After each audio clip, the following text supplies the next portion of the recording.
Hey guys, figured I just got this radio put in. Me and my dad put it in there a few days ago.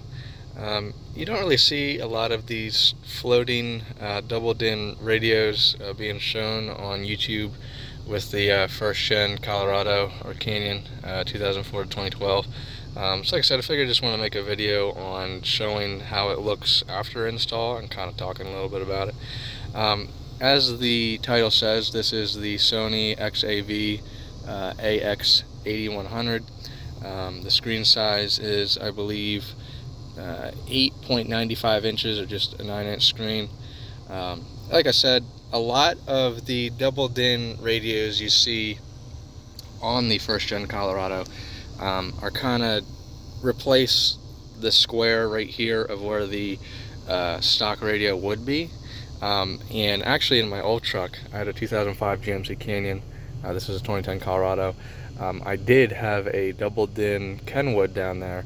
However, the driving position of basically looking down at it, I really did not enjoy. It made for really not the best angle when driving. So this is why I went this route. The install really was fairly simple with me and my dad. We took the stock radio out, which is just taking out the silver trim around the radio and HVAC unit and controls. He wired everything up. It was kind of simple, plug and play. Needed one of the, I would say, modules to keep the GM chime, and then the cage to obviously fit this radio unit. And like I said, it came out great. I made a custom wallpaper on it to make it a little more stock looking. But like I said, it was fairly simple. It does come with the microphone that we put up there. I believe my father ran it across the headliner. Yeah, you can actually see some of the wiring. He took this pillar out. I believe it went through up there. Just all ran it through at the bottom, then up the pillar, I believe is how he did it. And then it also does come with a USB. It doesn't come with it, but we got a USB sort of socket, or whatever you call it, to plug into the back of the radio. We used a circular saw to make it look stock and put it in here, because there's the factory 12 volt, and then we put this right here.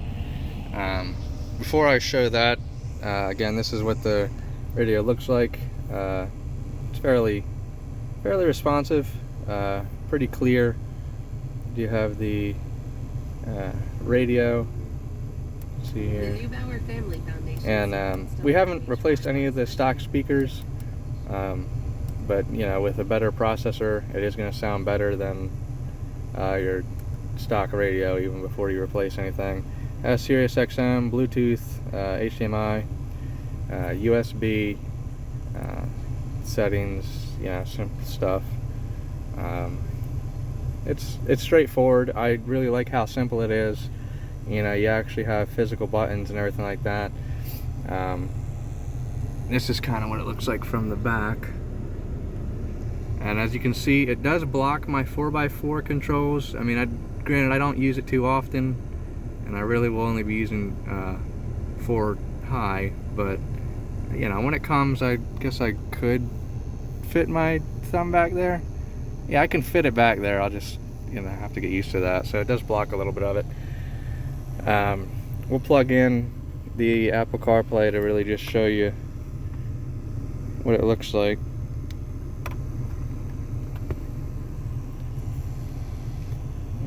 Simply comes up, and yeah, I mean, I think it looks great. It looks fantastic. It's definitely a lot better viewing angle, especially from the driver's position. With the way it's mounted up top, kind of gives you a little cubby hole down here. But yeah, as you can see, this is kind of how it is. Blocks a little bit of the vent. It's really mostly the 4x4 controls that are blocked and the traction control button. but this is what it looks like, and it really came out beautifully. I love it. This is definitely the best radio I could have picked for this truck. You know, anything bigger, you would have definitely got the shifter in the way, which just really doesn't block it. This, I believe, is mounted as far up as possible. You can actually adjust it and have it go down, but when you do that, the shifter does get in the way. So this is, I believe, as far up as it can go tilt-wise. So it's definitely created a great viewing angle, everything of that nature. But like I said, this is definitely a good radio if you want a good viewing angle on these trucks. If you want something, you know, bigger than the standard 7-inch that would fit down there, this is definitely what you should go with. I'm more than happy with it. So if you're looking for a radio, I'll link it down below. But just wanted to show you on it. Like I said, there's not many first gen Colorado videos showing an actual floating double din, so this is an option that you can go with. You definitely won't be disappointed. So see ya.